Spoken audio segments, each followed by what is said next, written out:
This video is for anyone who feels like everything is their fault. Hi, my name is Sandy. One of the things I'm passionate about is talking about and speaking truth into generational trauma. So, this incident happened a couple months ago. So, if you haven't watched any of my stuff before, I believe my dad is bipolar and a narcissist. Just some of the information lines up, and I possibly have some more confirmation. I was never told specifically by a doctor. And I know there's a bunch of stuff, and I might have another video on that. If you're interested in that, like more backstory, let me know and I will post that and add it below. So, what I want to share and encourage you and share the epiphany I had was, first of all, I want to tell you and tell myself that it is not your fault. And I actually have proof that it's not your fault. So some of the people that I've watched will say, and I do believe, I think psychologically, children, that we just assume, we just take that on, we take all that stuff in ourselves and we just blame ourselves. I think that is, we take that stuff in as children. So this revelation came to me the other day and in this situation that I wanted to talk about. So I was driving to the grocery store. People that have watched my videos will know why I just started laughing, because that's where I was going. And my dad calls me, and I think it was that day or the day before. My dad was having one of his usual episodes that I've now, without getting into detail, and that I now have chalked up to that is his way of communicating that he wants attention, and that's how it usually works for him, that he gets attention that way. That's the best way to describe it. Well, since I hadn't talked to him since he disowned me, probably 4, 5, 6 months at least, he calls me, so I wanted to see if maybe I was holding out hope that he would see the light, hope. His opening remark was blaming me. I have not seen or talked to the man at this point in 5 or 6 months. Opening remark. I'm just like, sure, whatever. Nothing. I didn't give him nothing. Sometimes I think they call that gray rocking. Didn't give him a reaction. What he was saying had no pertinence to me whatsoever. He was blaming me and shaming me and guilting me. Then he starts yelling at me, and at this point, I hung up on him. I'm not going to listen to it.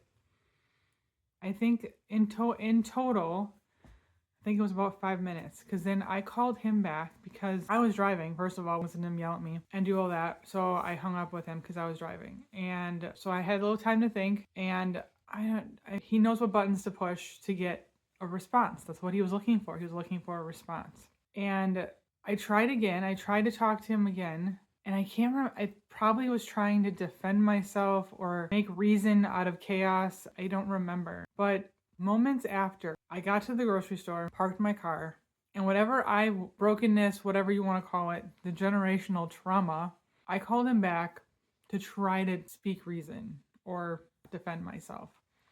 And no, in that moment, right after I hung up on him and I pushed the do not disturb button, that is my biggest tip for this message, is the do not disturb button. If you have family members or are struggling with generational trauma or any trauma for that matter, and the people that are still that for some reason still have to sort of be in your life, or my daughter likes to go by my parents' house. I don't drive her there. I will pick her up, but I don't drive her there. I wish a lot of other things in that situation could be different, but the point of this is that in that moment, I could not believe how amazing that little button on your phone, the do not disturb button, makes life in these situations. That has been my favorite button. My phone has been on do not disturb more times lately. It drives my daughter nuts. That it's been amazing to have my phone on, but being on do not disturb. So this is the other thing that I wanted to share with you that I thought was so pivotal. And I hope that it helps somebody else, because it was profound when it hit me. So this was all the same day, actually, now that I think about it. My daughter was freaking out because her grandfather was doing this. And my brother had texted me something else. And I want to get my dad help because it could be a cry for help too. There could be that underlying thing. It could be that he has done this for so many years and has never followed through on it, which is why to me it's more of an attention seeking tactic than actually going through with it. So when my brother called me or texted me the second time, I wanted to get my dad help. I do want to get him help. And there is ways I have researched.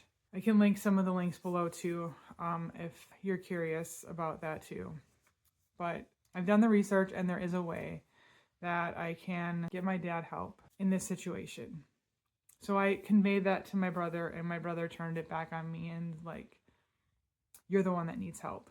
So in that moment at the grocery store parking lot, why can't one person being in my family of origin love me? That was the thought that ran through my head. I know my kids love me. Why can I never have support? Those were the thoughts that were running through my head.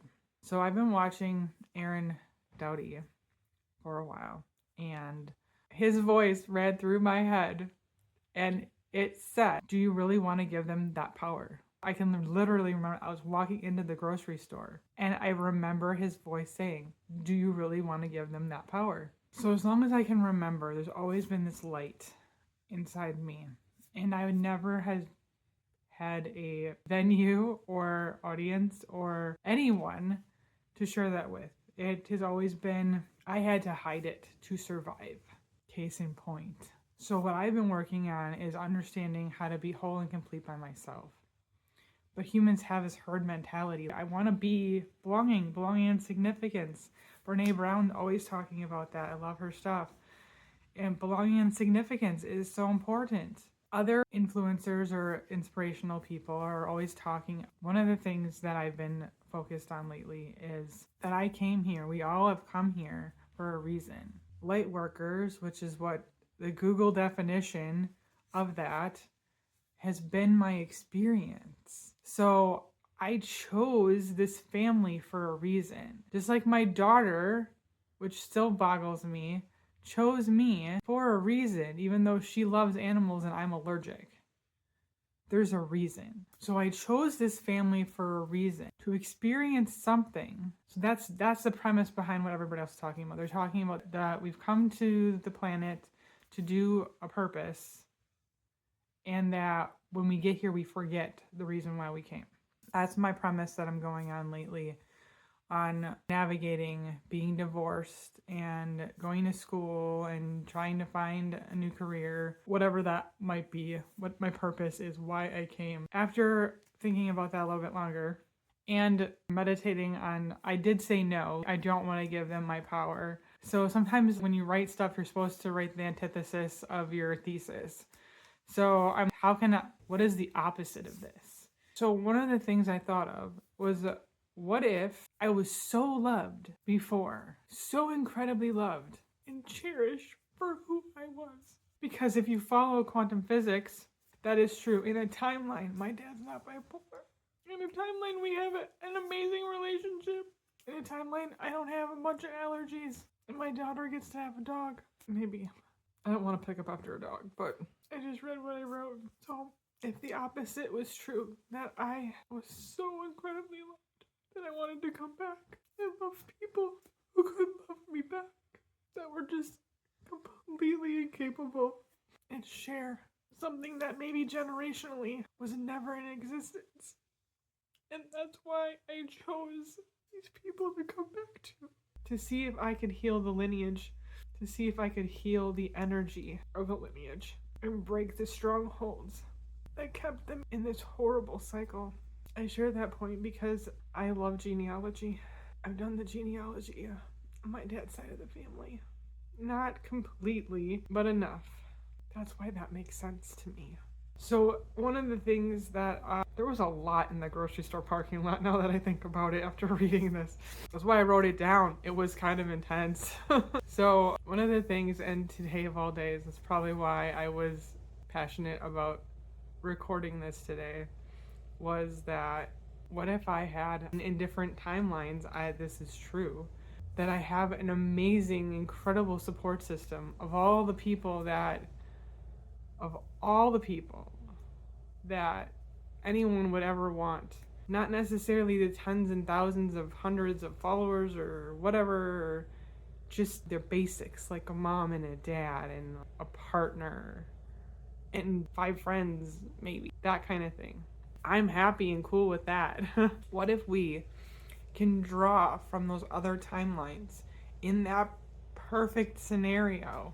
Or even if there's not, from my understanding, that's how quantum physics works, is that there is a timeline that all that is true. All that is true. So what if in this timeline I chose to believe that I have all that support? Heck, if you want to go even more, that if there are these past life things, this happened to be around the time where I went to this conference and there was this past life thing. I think I have a video on one. I'll link it. It's always wrong. I'll link it here or I'll link it here.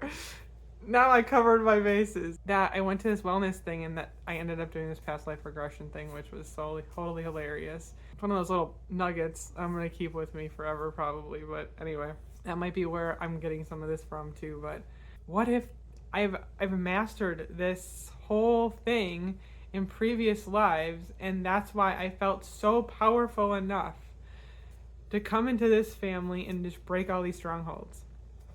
So what if I actually believe that and go into those timelines and grab those supports? I bet you half the time that's actually happening and I just don't see it, because there's been 1,000 times, more than that, so many times that I get up, I dust myself off from whatever thing happened, and I just keep going. And I've always wondered, how do I keep going? How do I keep doing this? I don't think it hurts me to live like this.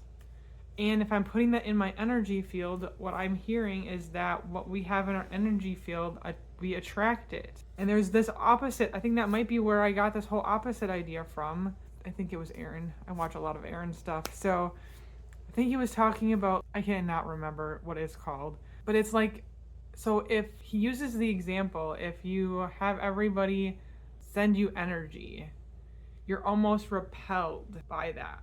But when you bring all the energy back into yourself, then people are more magnetized to you. So I think that's where I got the concept from, is that if I'm feeling so resourceless and unsupported, focusing on that is going to bring me more of that, which is what I don't want. So if I'm sitting here thinking that I have all these past life partners and family members that just love the crap out of me and cherish me for who I am, then that thought isn't true. The thought about, why can't just one person love me? I have a legion of people loving me. I can't see them, but if I believe that they're there and quantum physics says it's true, I have all the support I ever need. Granted, it doesn't clean my house. Really could use that. It doesn't do the dishes or cook me dinner, which is sometimes what you really want.